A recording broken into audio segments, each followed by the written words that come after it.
नमस्कार, आप देख रहे हैं पॉलिटिकल पंचायत और मैं हूं एसडी चारण। हर वक्त आप देश और प्रदेश की खबरों से हम आपको रूबरू करवाते हैं, लेकिन इस बार जोधपुर के अंदर होली के रंगों में पूरा शहर है वो रंगा हुआ है। लेकिन जोधपुर के माली समाज की एक विशेष पहचान है जो आज से नहीं बल्कि आज से 633 साल पहले की एक जो परंपरा चली आ रही है।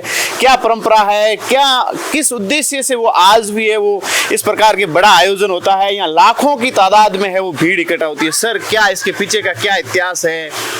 आज से 633 साल पहले मंडोर पे उस समय तुर्कों का राज था, मुगल राज था, तो उसमें राव हेमा गहलोत उन्होंने सब इनको साथ लेके मंडोर को विजय दिलाई थी मुगलों से, और जो उस समय के राजा थे उनको सौंपा था मंडोर। तो उनकी राव हेमा की याद में ये 633 साल से चला आ रहा है राव। अच्छा, यहाँ हर साल है वो गैर को लेके राव बनाते हैं, क्या इसके पीछे का क्या रीजन है, किस उद्देश्यों को लेके आप बनाते हैं? उनकी याद में बनाते हैं। और वैसे हमारे जो मंडारता बेरा के जो हैं ये वहाँ की जो गेर क्या है, ये विजय दिवस है। अच्छा, विजय दिवस के रूप में इसे बनाते हैं। देखिए, हमारे जो पूर्वज थे सैनिक क्षत्रिय वीर शिरोमणि राव हेमा गहलोत, जिनको हम आज हमारे मतलब दिलों में वो राज करते हैं, क्योंकि उन्हीं के बाबत 500 हल जोतने की ज़मीन आज हम लोगों के पास है और हमें गर्व है कि हम उनकी संतान हैं। और आज से 633 साल पहले यहाँ जब तुर्कों का राज था तो वो जो इंदा थे अपने बालेसर के, उनके वो प्रधान थे राव हेमा गहलोत।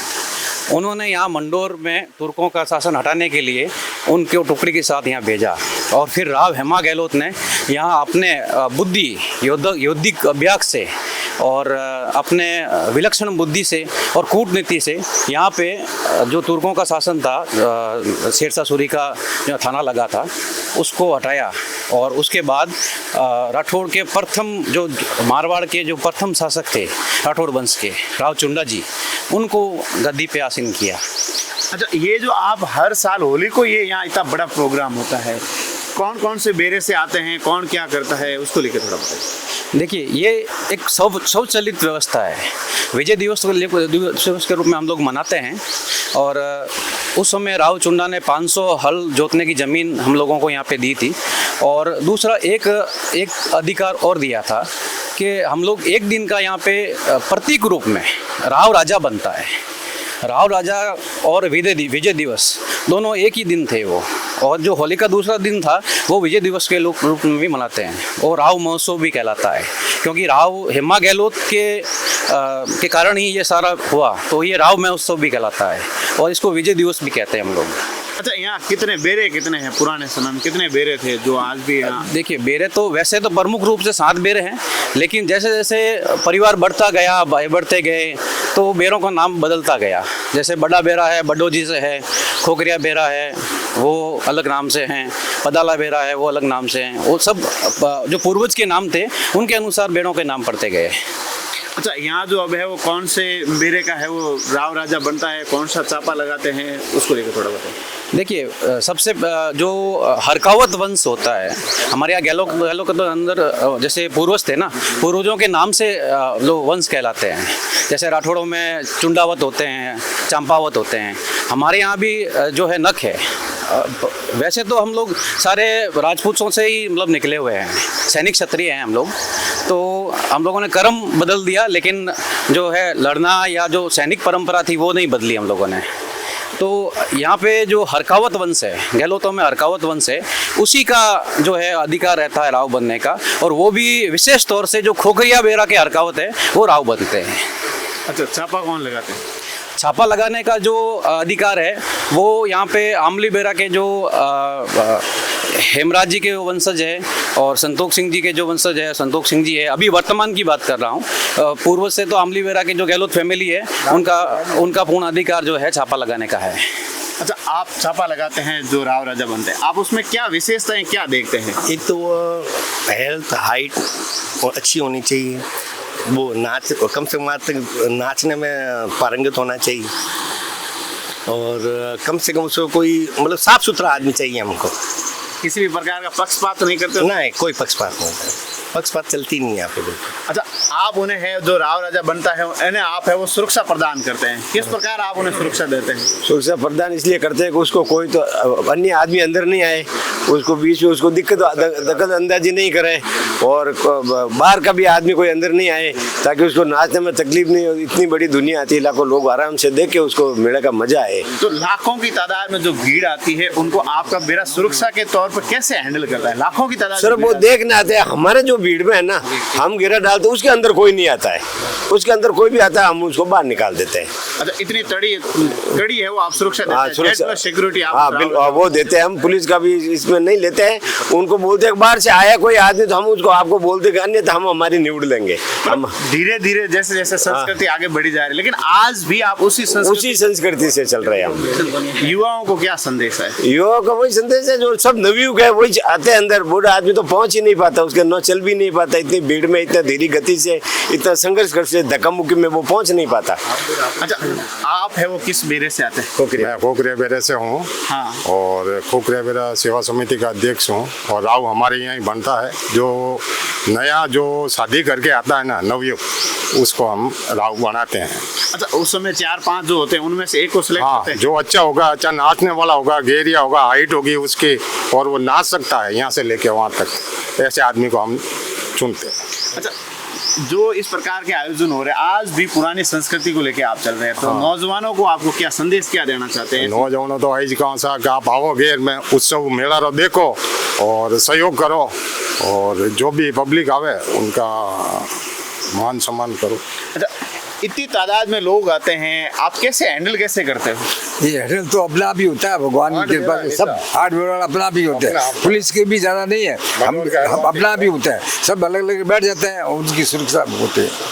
अच्छा, अभी गंग श्याम जी के मंदिर में जो होली चलती है अपने शहर में, वहाँ पर भी कई बार अपन देखते हैं कि अनेकों प्रकार के हुड़दंगे आ जाते हैं। यहाँ इतना बड़ा आयोजन होता है, कैसे मैनेज करते हैं आप? देखिए मेरी बात सुनिए, ये एक सामाजिक व्यवस्था है। गंग श्याम जी का मंदिर है, वो ईश्वर का स्थान है, वहाँ भी कोई भी आ सकता है, कुछ भी कर सकता है, क्या है। हालांकि उन मंदिर की व्यवस्था अलग रहती है, उन लोगों की अपनी एक व्यवस्था है, अगर उसके उपरांत कोई आता है तो वो नहीं है, लेकिन ये सामाजिक व्यवस्था है। सामाजिक व्यवस्था के अंदर किसी अन्य समाज का व्यक्ति आते हुए पहले तो घबराता है, अगर वो आता भी है तो उसको मालूम है कि इस समाज की ये व्यवस्था है, तो वो उस व्यवस्था के अनुकूल चलने का प्रयास करता है।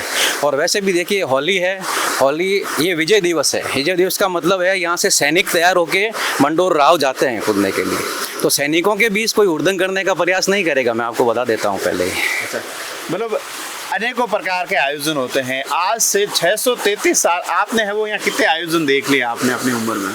अब देखिए, जब से हमारे यहाँ ये व्यवस्था है कि जब बालक समझने लग जाता है तब वो राव के साथ जाता है, पुरुष घर में नहीं रहता है।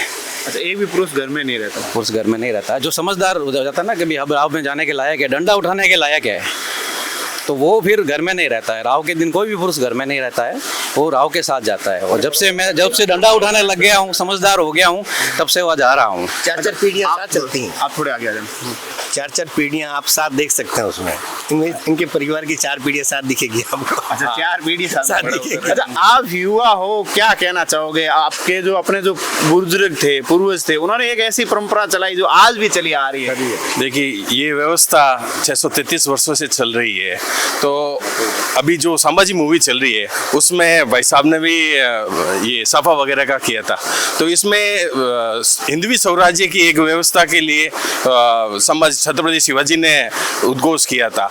वैसे ही ठीक छत्रपति शिवाजी ने 1500 ईस्वी में किया था, जबकि हमारे मंडोर में तो 1200 ईस्वी में राव हेमोजी गहलोत ने हिंदवी स्वराज्य की स्थापना कर ली। और जो तुर्की आए हुए थे बाहर से, जो लुटेरे थे, आक्रमणकारी थे, उनको यहाँ से मार के खदेड़ के भगाया था।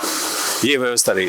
और हमारे युवा, इसमें बुजुर्गों से ज़्यादा युवा का जोश रहता है, किसी को बुलाने की जरूरत नहीं पड़ती। ये सब अपने आप, जब ढोल बजना शुरू होता है, सब युवा अपने आप उस मैदान में आ जाते हैं, अपने आप को एक तरह से रणबंकुरे मानते हैं और एक तरह से हम राव की चढ़ाई करते हैं उस मंडोर दुर्ग की तरफ, एक तरह से वही वापस जोश बन जाता है कि हम उस किले को फतेह करने के लिए जा रहे हैं। जिस समय हमारा पूरा लीडरशिप एक राव जो मनोनीत होते हैं उनको उनके अनुसरण में रहता है। अच्छा, जो 7 बेरों की गेर है वो पूरी व्यवस्था के साथ यहाँ निकलती है। 8 बेरों की जो गेर है वो पूर्ण व्यवस्था के साथ निकलती है। और मंडोर जो म्यूजियम का जो द्वार है उसके अंदर जो है एक नागौरी बेरा की एक अलग व्यवस्था रहती है। उसी व्यवस्था के अनुसार ठोकरिया बेरा वाले, मंडावता जो बेरा वाले, उनकी सुरक्षा में जो राव जाता है वो उनकी और इनकी सम्मिलित जो सुव्यवस्था है उनके अनुसार ही राव कुंड के अंदर कूदता है। अच्छा, वहाँ आयोजन क्या होता है, किस प्रकार का कार्यक्रम होता है? आयोजन नहीं होता है। देखिए मेरी बात सुनिए, ये लोक आयोजन है। लोक आयोजन का मतलब होता है कोई भी प्रायोजित नहीं होता है, वो स्वचलित होता है। लोक की जो भी चीज़ हो, लोक नृत्य हो चाहे लोक गायन हो, तो लोक जो संस्कृति से जुड़ा हुआ चीज़ हो ना, वो आयोजन नहीं होता है, वो स्वचलित होता है। और ये जो व्यवस्था हम लोग आपको बता रहे हैं ये हम लोगों ने नहीं बनाई है। ये व्यवस्था जब विजय दिवस हुआ उस समय बनी थी। वही व्यवस्था हर साल होली के दिन दोहराई जाती है। ये जिस प्रकार से हम लोगों ने यहाँ से जाके मुगलों का किला फतेह किया था, वो व्यवस्था आप समझ लीजिए दोहराई जा रही है। हर साल होली के दूसरे दिन दोहराते हैं हम लोग। तो वो स्वचालित है, किसी का आयोजन या कोई एक व्यक्ति ये नहीं कर रहा है। ये पूर्ण सामाजिक आयोजन है। ये राव का छापा है वो किस प्रकार लगाते हैं आप?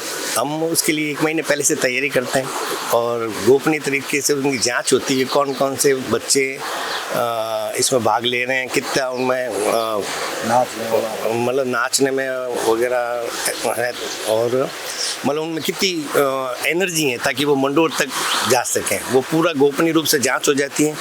उसके बाद जो 4 नाम हमारे पास आते हैं उसका हम यहाँ नहीं आने के बाद उसको सेलेक्ट करते, भाई ये अच्छा रहेगा, उसको हम छापा लगा देते हैं। अच्छा, नाम आपके पास पहले आ जाते हैं, सेलेक्ट उसी दिन होता है? हाँ, 4 नाम पहले आएंगे ताकि हम उसमें जांच कर लें। पूरा हमारी जांच चल ही रही होती है 1 महीने से।